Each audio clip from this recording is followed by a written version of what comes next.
Hello, welcome back, and how are you all doing? Glad to be back again with an update for you. And we're going to have a very good read because Duchess Meghan has penned a very, very heartwarming letter. So for International Women's Day last year, Duchess Meghan, as we know, visited the Robert Clack in Essex to help recognize the 50th anniversary of equal pay legislation in the UK. And this was on, her and Prince Harry's final week as senior working members of the royal family. So as part of Archewell's Foundation's Compassion Acts campaign, she has written a letter to the school, which I will go into. But before we do, Robert Clack School did write on their social media and said this: "We had a very special delivery this week. It has been lovely to share this letter and advice with the students and remember our International Women's Day celebrations last year." So this is the letter that Duchess Meghan wrote to them.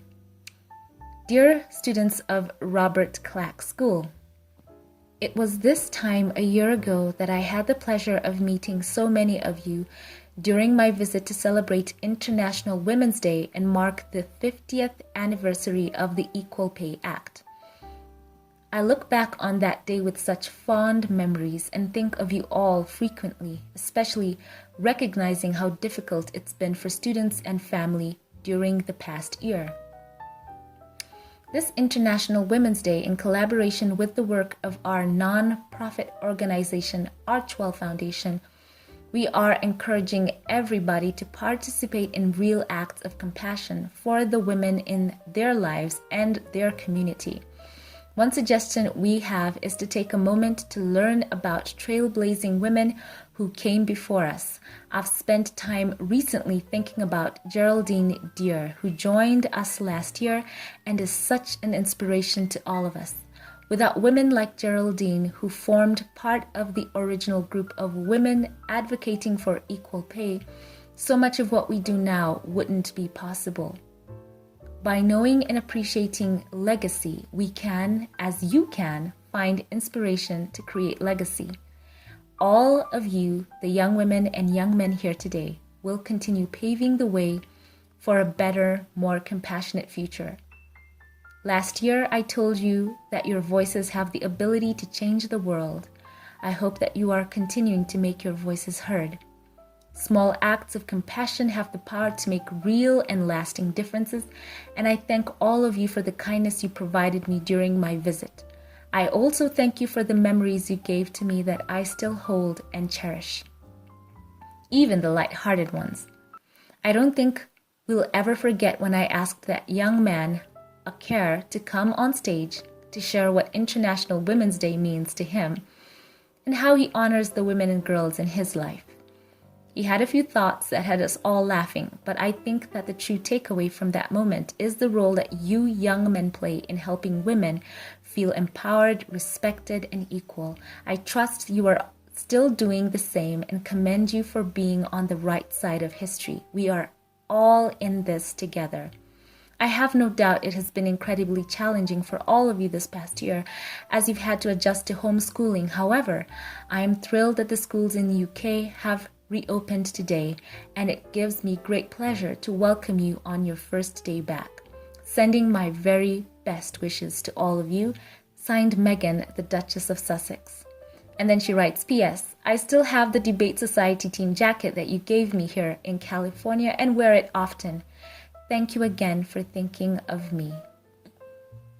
So there's her letter, and you can tell it's just so heartfelt, very sincere. And I like how, you remember how last year she does reference the young man who came up and gave the speech. And, he started off by telling everyone how beautiful she was.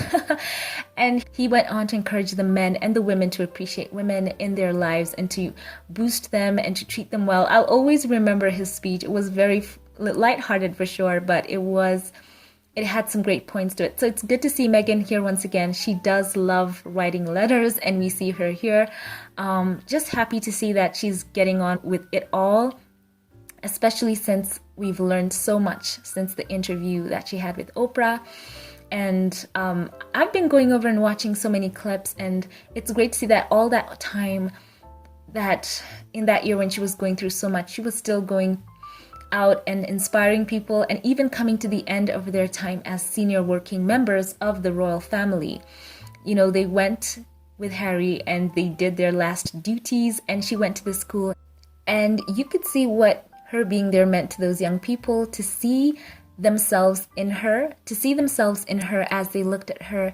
You know, they could feel themselves better represented, and you could see that school is so diverse. And remember how they were just so happy to have her in their midst. I'm sure it was such a boost for Meghan and Harry as well, seeing that, because remember, the press, or especially the tabloid press, were always putting out those surveys and saying that people did not think that the Sussexes were popular, but you saw such an outpour of love towards her that week.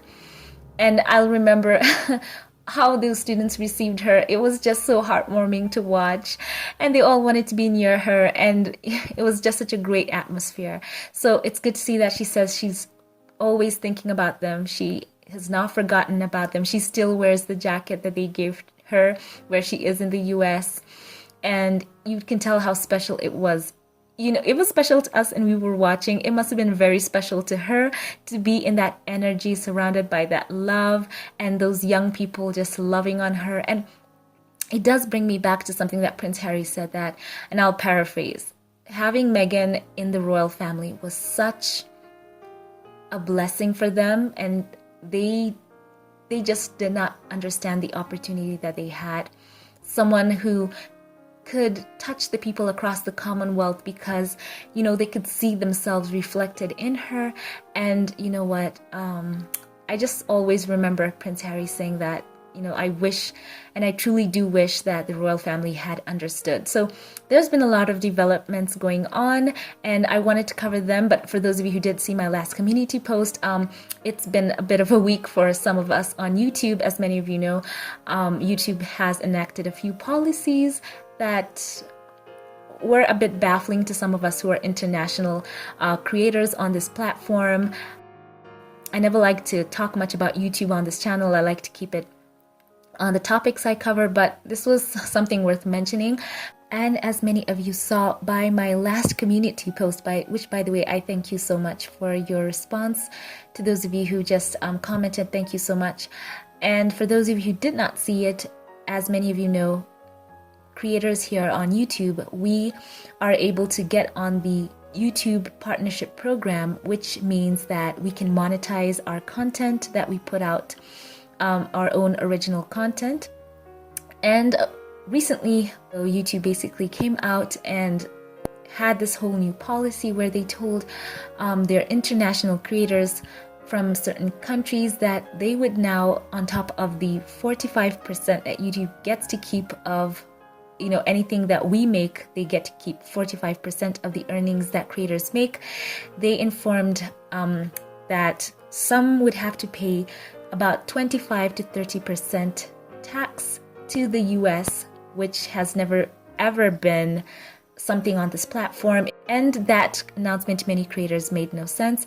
It would make just about as much sense as asking you, who has to pay taxes in your own country, to pay tax in another country, where YouTube itself basically does not even have that policy across so many nations.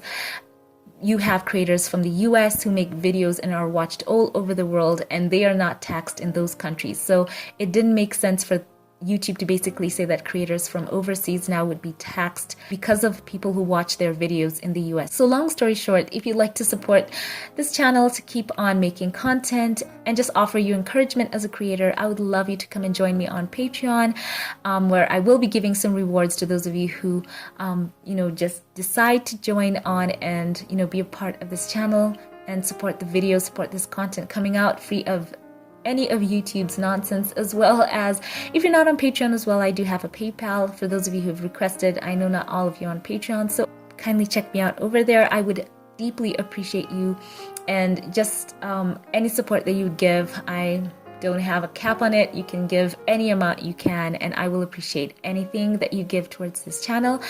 I want to keep making content and keep bringing it to you. So check me out over there. So back to the main topic of this video. I'm so happy for Meghan, happy for all the good things that have happened for her. A lot of truth has come out, a lot more truth is coming out, and we're looking forward to hearing so much more. Before we log off, thank you for watching. Thank you to all of my Patreon supporters. A special thank you to you, Diane Hawkins. I love you so much. You were my very first Patreon supporter, and I want to say thank you to this day. And to all of my Patreon supporters, I absolutely just appreciate you and love you so much, and I pray for you. You gotta know that. So thank you for all who watch, like, comment, share. I appreciate you once again. Leave your comments below, and I will catch you in the next video.